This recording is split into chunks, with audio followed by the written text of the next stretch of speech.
여러분, 혹시 알고 계십니까? 우리가 매일 편하게 타고 다니는 직행 좌석버스의 시초. 오늘은 그 시초에 대해 한번 알아보겠습니다. 오늘의 교통 역사 경기 광주 1005-1번 버스 편입니다.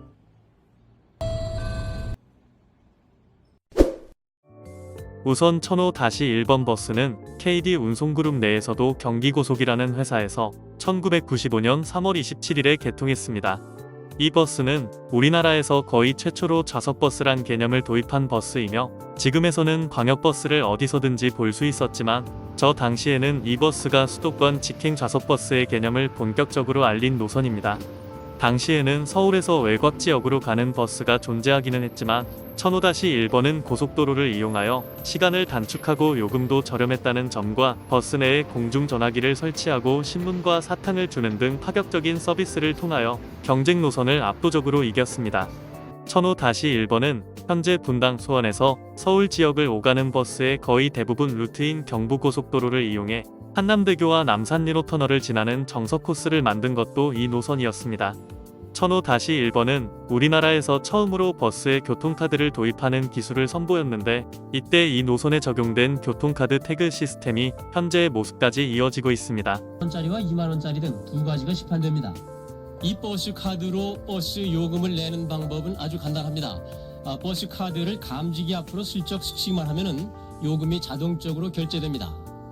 버스 카드는 기존의 판매소와 학교 매점에서 판매하는데 표시 금액을 다 쓴 다음에는 이 버스는 당연하게도 개통 후 바로 전성기를 맞게 되는데요. 교통카드 기술이 도입되기 전에는 돈통에 돈을 꽉꽉 채우고 다닐 정도로 인기가 좋았다고 합니다. 수익성도 좋다 보니 지금으로선 보기 힘든 인가대수가 무려 130대까지 기록했다고도 해요. 현재 성남과 서울을 잇는 대표적인 G8110이나 M410이 버스가 평일에 최대 15분에 한 대, 주말에 40분에 한 대인 것을 보면 그 당시에 굉장히 대단한 배차였다고 볼 수 있겠습니다. 현재는 부천 88번 버스가 우리나라에서 약 5만 명의 탑승객으로 탑승객이 가장 많은데 1005-1번은 이 수치를 거뜬히 넘었다고 합니다.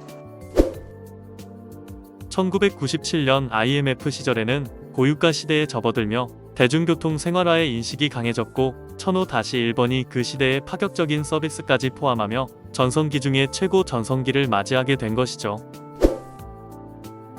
2000년에 들어서자 국토부의 교통 개편으로 경부고속도로를 오가는 광역버스들이 무더기로 늘어났고 우리가 흔히 지금까지도 돌아다니는 M4102, G8110, 9000, 8100번 등이 대표적이며 남산 1호 터널까지 가는 노선들도 점차 늘어나면서 경기 남부에서 강남을 오가는 수요는 있었지만 서울 도심까지 가는 사람들의 수요는 거의 없어졌다고 합니다.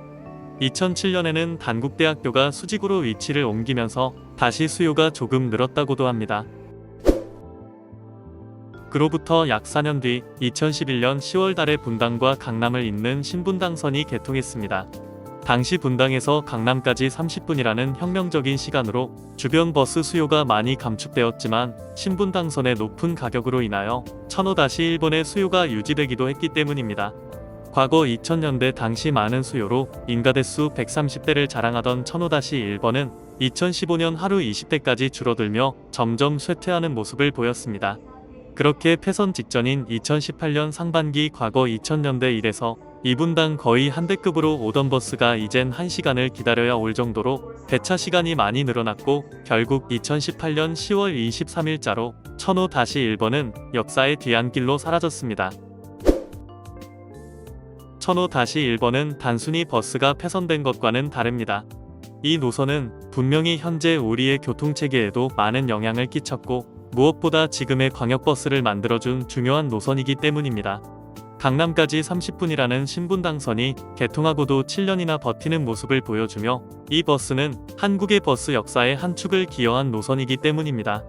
이 1005-1번의 영향으로 만들어진 노선이 지금의 일산 서울을 잇는 고향버스 1000번입니다.